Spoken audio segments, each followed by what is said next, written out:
ଯେତେବେଳେ ଅମାରେ ଆଉ ଧାନ ନଥିବ ମୂଷା କ'ଣ କରିବେ? ମୂଷା ତ ଆପେ ଆପେ ପଳେଇବେ। ଅମାରେ ଧାନ ନାହିଁ, ମୂଷା ରହିପାରିବେ କ'ଣ? ଯେତେବେଳେ ପ୍ରବଳ ଧାନ ଥିଲା ମୂଷା ହାଉଜା ହେଉଥିଲେ, ଆଉ ଧାନ ନାହିଁ, ଖାଲି ଅମାରେ ମୂଷା କ'ଣ କରିବେ? ଚିଁ ଚିଁ ଚାଁ ଚାଁ ହେବେ, ତ ସେ ପଳେଇବେ ସ୍ୱାଭାବିକ। ତେଣୁ ଆପେ ଆପେ ଠିକ୍ ହେଇଯିବ, ଯିବିନି ଆଉ କ'ଣ ହେବ? ସେମିତି କ'ଣ ରହିବେ? ସବୁବେଳେ ସବୁ ଜିନିଷ ଥାଏ।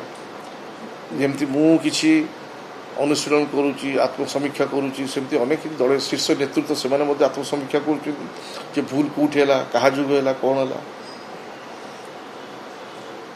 ତ ତେଣୁ ବହୁତ କିଛି ଆପଣ ଏତିକି ଆପଣମାନଙ୍କୁ ଗଣମାଧ୍ୟମ ଖାଲି ଏତିକି କହୁଛି, ଦଳର ଶୀର୍ଷ ନେତୃତ୍ୱ ଅନେକ ଆଲୋଚନା ଚଲେଇଛନ୍ତି ଦଳକୁ ପୁଣି ସଜାଡ଼ିବା ପାଇଁ। ଆତ୍ମସମୀକ୍ଷା ଚାଲିଛି। ଏତେ ବଡ଼ ଦଳ, ଏତେ ବର୍ଷର ଶାସନ, କ'ଣ ପାଇଁ ଏଭଳି ଅଭାବନୀୟ ପରିସ୍ଥିତି ସୃଷ୍ଟି ହେଲା?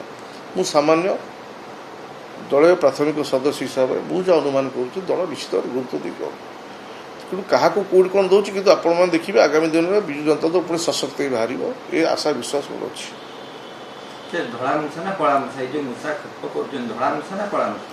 ମୁଁ ଭାଇ କିଛି ନାହିଁ, ମୁଁ କାହାକୁ କହିନି, ଖାଲି ମୂଷା କହିଲା ବେଳକୁ ସିଏ ପଶି ଆସିଲେଣି।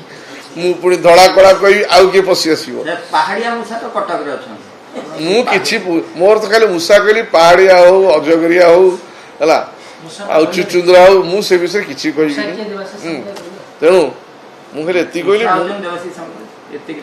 ନାଇଁ ନାଇଁ, ମୁଁ ତାକୁ କାହିଁ ମୂଷା କହିବି? ମୋ ବଡ଼ ଭାଇ ସିଏ, ମୁଁ ତ ମୂଷା କହିକି ଯାହେଲେ ତା ବାପା ହେଉଛନ୍ତି ମୋ ମାମୁଁ, ମୁଁ ମୂଷା କହିବି ମୋ ଭାଇଟାକୁ ତଳକୁ ପକେଇବି, ଏଇଟା କ'ଣ ସମ୍ଭବ? ସେଇଟା କଥା ନାହିଁ।